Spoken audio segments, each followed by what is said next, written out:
చెప్పలేదు షర్మిల గారు. ఈరోజు మాత్రం లోకేష్ గారికి క్రిస్మస్ శుభాకాంక్షలు చెబుతూ గిఫ్ట్ పంపారు. ఎలా చూస్తున్నారు ఈ డెవలప్మెంట్ని? ముందుగా మీకు ప్యానెల్లో ఉన్న పెద్దలకి నమస్కారాలండి. అలాగే ఈరోజు యేసుక్రీస్తు పుట్టిన సందర్భంగా క్రిస్మస్ వేడుక జరుపుకుంటున్న అందరికీ క్రిస్మస్ శుభాకాంక్షలు. షర్మిల గారు అన్నయ్యకి శుభాకాంక్షలు, జన్మదిన శుభాకాంక్షలు చెప్పలేదు. ఏదో వేణు గారు ఏదో డిఫెండ్ చేసుకుంటున్నారు కానీ ఫోన్లో చెప్పారంటారన్నారు ఆయన. ఫోన్ లో చెప్పుకునే అంత సఖ్యత వాళ్ళకు ఉంటే తెలంగాణకి ఎందుకు వెళ్ళి ఆంధ్రాకి ఇంతవరకు రాకుండా ఉంటది. ఇడుపులపాయలో కూడా ఆ రోజు పక్క పక్కన కూర్చున్నా మాట్లాడుకోలేని పరిస్థితి మనం మీడియా ముఖంగా చూసాం కూడా. ఇప్పుడు చెల్లికే న్యాయం చేయలేని ఆయన రాష్ట్రంలో మహిళలకే న్యాయం చేస్తారు. ఇందాక శ్రీనివాస్ చౌదరి గారు చెప్తున్నట్టు ఖచ్చితంగా కేవీపీ గారు వాళ్ళ కుటుంబానికి చాలా అత్యంత సన్నిహితులు. వైఎస్ రాజశేఖర రెడ్డి ఆత్మగా పిలుచుకునే ఆయనే ఆస్తి వివరాలు, ఆస్తుల కోసమే గొడవలు జరుగుతున్నాయని బయటపెట్టిన తర్వాత తల్లికి తండ్రి అంటే వాళ్ళ రాజశేఖర రెడ్డి గారు ఉన్నప్పుడు నేను సంపాదించిన నా సంపాదనలో ఇద్దరు బిడ్డలకి సమానం అంటూ చెప్తారు అని చెప్పి విజయమ్మ గారే సాక్షాత్ చాలా సందర్భాల్లో చెప్పిన పరిస్థితి. సరే, ఇద్దరికి చెరుసగం ఉన్నప్పుడు ఆవిడ ఆస్తులు ఆవిడకి ఇవ్వాలి కదా. ఇవ్వకుండా ఆవిడని బయటికి తల్లిని చెల్లిని తల్లిని తరివేసింది జగన్మోహన్ రెడ్డి గారు అని అందరికీ తెలిసింది. ఇప్పుడు శ్రీనివాస్ చౌదరి గారు ఒక అబ్జర్వేషన్ చెప్పారు ఏంటంటే, నాకు కొత్త మిత్రులు ఉన్నారు, నేను భయపడేది లేదు అనే మెసేజ్ పంపడం కోసం ఈ క్రిస్మస్ గిఫ్ట్ పంపారు. ఆమె ఇన్ఫ్యాక్ట్ కుటుంబ సభ్యులు ఎవరికి అంటే చంద్రబాబు నాయుడు గారికి కానీ ఇతర ఎవరికి పంపలే, ఓన్లీ లోకేష్ గారికే పంపించారు. అంటే షర్మిల గారు ఏమన్నా ఆయనలోని భవిష్యత్తు ముఖ్యమంత్రిని ఏమన్నా చూసారా మీరు అనుకుంటున్నారా? అంటే అలాగే మీరు ఎలాగూ ఫ్రేలో లేరని లోకేష్ స్పష్టం చేశారు 2 ఛానల్స్ 2 మీడియా ప్రతినిధులకు ఇచ్చిన ఇంటర్వ్యూలో. కనీసం అవతల ఏమన్నా జరుగుతుందన్న జనసేన ఏమన్నా గమనిస్తోందా? లోకేష్ గారి స్టేట్మెంట్స్ గురించి స్పందించొద్దని మాకు క్లియర్ గా పార్టీ నుంచి ఆదేశాలు ఉన్నాయండి. అదే అంటే మీరు ఎవరినైనా ప్రశ్నించవచ్చు, ఎవరు మిమ్మల్ని ప్రశ్నించకూడదు, ఎవరైనా ప్రశ్నిస్తే మీరు స్పందించద్దు, అది మీకు స్టాండర్డ్ ఇన్స్ట్రక్షన్. అలా కాదండి, దాని మీద ఖచ్చితంగా మా నాయకులు స్పందిస్తారు. ఎన్ని రోజులాగి బాగా మజ్జిగ చిలికి పెరుగు బాగా తోడేసిన పెరుగును బాగా చిలికి మజ్జిగ అయిన తర్వాత అప్పుడు చెప్తారా? అట్లా మీరు తొందరపడితే ఎట్లాగండి? ఎవరు తొందరపడుతున్నారు? జనం ఇప్పుడు జనం మీ మీద ఎక్స్పెక్టేషన్స్ ఎక్కువ పెట్టుకొని వాళ్ళందరూ కూడా డీలా పడిపోయిన తర్వాత వచ్చిన మాటలు నేను మీకు షేర్ చేస్తాను. నా మాటలు కావు, జనం మాటలే చెబుతున్నా. అదే మీకేంటంటే మొదటి నుంచి నాకు అలవాటు కాదు. శివపార్వతి గారు వినండి, మీరు ప్రశ్నించడమే కాదు వినటం కూడా నేర్చుకోవాలి. ఏంటంటే మీకు బాగా అలవాటు చేసిందే అని ప్రశ్నించడం, ఎవరిని అడిగితే నోరిప్పద్దని స్టాండర్డ్ ఇన్స్ట్రక్షన్ మీకు ఇంత కాగితం వస్తుంది పైనుంచి, లేదా ఒక వాట్సాప్ మెసేజ్ వస్తుంది.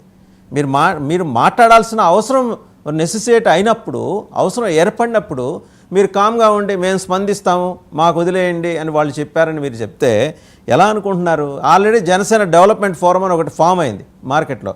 ఇంకోటి ఏదో జాతీయ జనసేన పార్టీ అట, దాని ప్రెసిడెంట్ పేరు కూడా పవన్ కళ్యాణే, ఆయన ఒకటి రెడీగా ఉన్నాడు. ఇన్ని జరుగుతుంటే డెవలప్మెంట్స్, ఇది మనకు సంబంధం లేని వ్యవహారం అని ఎట్లా అనేస్తారు మీరు? మీరు ప్రశ్నించొద్దు అని మాకేం పవన్ కళ్యాణ్ గారు చెప్పలా. రాష్ట్ర ప్రయోజనాల కోసం పాలసీల గురించి, రాష్ట్రంలో జరుగుతున్న అవినీతి గురించి ప్రశ్నించొద్దనే మాకేమో మా నాయకులేం ఆదేశాలు ఇవ్వరు. పార్టీ అంతర్గత విషయాల గురించి నాయకులు స్పందించాల్సింది అధినేత స్పందించాల్సింది. ఊరంతా తెలిసిపోయిన తర్వాత అంతర్గత విషయం ఏంటండి? మీరు భలే చెప్తారు శివపార్వతి గారు. మీరు డిఫెండ్ చేసుకోవడానికన్నా కాదు, డిఫెండ్ చేసుకోవడానికన్నా కొంత మెటీరియల్ మీ దగ్గర ఉంచుకోవాలి.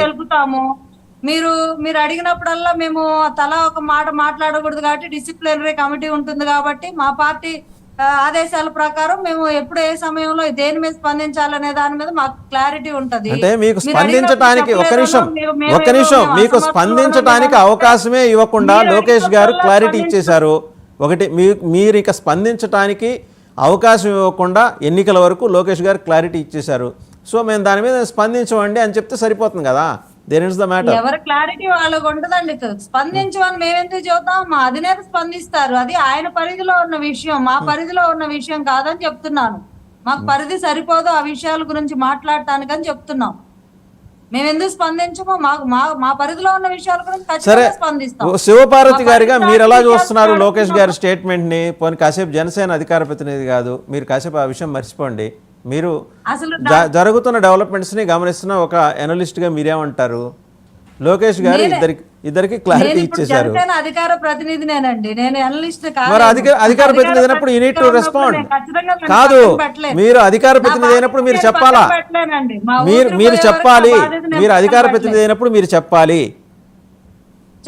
కాదండి, మా పార్టీ స్టాండ్ ప్రకారం లేదా లోకేష్ గారు అన్నట్టు చంద్రబాబు గారే మా అందరి ముఖ్యమంత్రి అని మీరు అంగీకరించాలి. రెండు ఆప్షన్స్ ఉన్నాయండి మీకు. కాదు, మీరు కార్యకర్త కాదు, మీరు అధికార ప్రతినిధి. కాసేపు అధికార ప్రతినిధి అంటారు, కాసేపు కార్యకర్త అంటారు. మీరు అధికార ప్రతినిధి.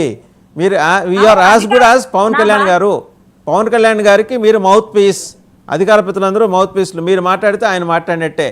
అందుకని మా బోటి లేమేనంతా కూడా ఏమడుతారంటే మీరు మాట్లాడండి అని అడుగుతారు. మేము ప్రజా పాలసీల గురించి మేము మాట్లాడాల్సింది మాట్లాడతామండి. పార్టీ అంతర్గత విషయాల గురించి మేము మాట్లాడలేము. వాటిని పబ్లిక్ ప్లాట్ఫామ్స్ లో మా అధినేత స్పందించారు. మొన్న ఒక డిబేట్ లో మీరు ఏమన్నారు, ప్రజలందరికీ సంబంధించింది ఆయన జనంలో మాట్లాడతాడు అంటే అన్ని మాటలు మీవే. అప్పుడేమో జనం ఏది మొన్న ఒక డిబేట్ లో మీరు ఇదే అవి మాట్లాడేస్తారు. ఏది మీరెవ్వరు మాట్లాడకండి. కోవట్లు అన్న దానికి సంబంధించి కోవట్లు మీ దగ్గర ఉన్నప్పుడు ముందర వాళ్ళని బయటికి పంపించకుండా కార్యకర్తలందరినీ కోవట్లు అన్నప్పుడు మీరు మాట్లాడరు, ఆయన మాట్లాడేస్తాడు.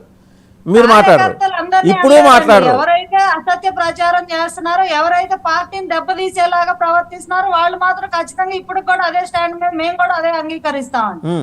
మా పార్టీలో ఉంటూ పార్టీ మీద విషయం జల్లే ప్రతి ఒక్కళ్ళు మాత్రం దానికి ఆ పరిగణలోకి. సరే, రెండు కాంట్రాడిక్టరీ స్టేట్మెంట్స్ చెప్పమంటారా శివపార్వతి గారు?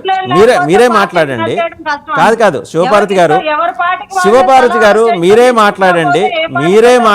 రెండు కాంట్రాడిక్టరీ స్టేట్మెంట్స్ చెప్తాను, మీరే మాట్లాడండి. ఒకటేంటి, మీ పిఎస్సి చైర్మన్ నాదెళ్ల మనోహర్ గారు ఏమంటారంటే, నిజమా అలా మాట్లాడారా, నా దాకా రాలేదే అంటారు. మీరేమో మాకు మాట్లాడొద్దని ఇన్స్ట్రక్షన్ ఉందంటారు. మీకు తెలిసిన విషయం ఆయన తెలియకపోవటం ఏంటనేది ఆశ్చర్యంగా ఉంది నాకు. అది అలా కాదండి, మనోహర్ గారు మాట్లాడింది ఏ రోజు, నేను ఇప్పుడు మాట్లాడుతుంది ఏ రోజు, ఈ లోపు తెలియకుండా ఉంటుందా? ఎట్ దట్ టైం వాళ్ళు విలేకరు అడిగినప్పుడు ఆయన చూసి ఉండకపోవచ్చు. అప్పుడే ఎర్లీగా ప్రెస్ మీట్ పెట్టారు. ఆ రోజు ఏదో పాలసీ గురించి మాట్లాడుతూ అప్పుడు చూసి ఉండకపోవచ్చు కదా. అది జరిగి ఇంకా త్రీ డేస్ అవుతుంది. ఈ రోజు 3 days తర్వాత మాకు ఇంకా ఈ రోజు కూడా పిఎస్సి చైర్మన్ గారు మాట్లాడలేదుగా. అవునండి, మళ్ళీ ప్రెస్ మీట్ పెడతారు కదా, పెట్టినా మాట్లాడతారా లేదా అనేది అది వాళ్ళకి సంబంధించిన విషయం, మా పరిధిలో అది కాదు. అది చైర్మన్ గారు లేకపోతే మా లీడర్ ఏదైతేనే మీలాంటి అధికార ప్రతినిధులు అందరి భుజాల మీద నుంచి కాదు, మీ బోటి అధికార ప్రతినిధులందరి భుజాల మీద నుంచి ఒక పెద్ద రెస్పాన్సిబిలిటీని మీ లీడర్స్ తప్పించేశారు. ఇక ముఖ్యమంత్రి పదవి అనే దాని గురించి, పవర్ షేరింగ్ అనే దాని గురించి మీరెవరు ఇంకా ఆలోచించక్కర్లా. చింత లేకుండా ప్రశాంతంగా కూర్చోండి, ప్రశాంతంగా ఎన్నికలకు వెళ్ళండి. ఎన్నికల్లో మనకి ఎన్ని సీట్లు ఇస్తే అన్ని సీట్లో పోటీ చేసి మన వాళ్ళని గెలిపించండి. దిస్ ఇస్ ద మెసేజ్, అంతే కదా. ఫిల్ ఇన్ ద బ్లాంక్స్ అన్నట్టు బ్లాంక్స్ లో మీకు ఏది కావాలంటే అది రాసుకుంటే కష్టం. నేను రాసుకోవట్లా, మీరే రాశారు. బ్లాంక్ మీరు ఫిల్ చేసుకొని మీరు అలా అనుకోవచ్చా, మీకు బాధ్యత తప్పించారని మీరు ఇప్పటికీ మాకు ఈ టైంలో మీరు ఈ విషయం మీద స్పందించాల్సిన అవసరం లేదు, అధ్యక్షుల వారు స్పందిస్తారని వచ్చింది. సో అధ్యక్షుల వారు స్పందించే వరకు మేము వెయిట్ చేస్తాం, అంతేగాని మీరు ఆలోచించారు. మధ్యలో చౌదరి గారు ఏదో చెప్పాలనుకుంటున్నారు, ఒకసారి చౌదరి గారి దగ్గరికి వెళ్ళాం. చౌదరి గారు ఏదో చెప్పాలనుకుంటున్నారు. చౌదరి గారు, జనసేన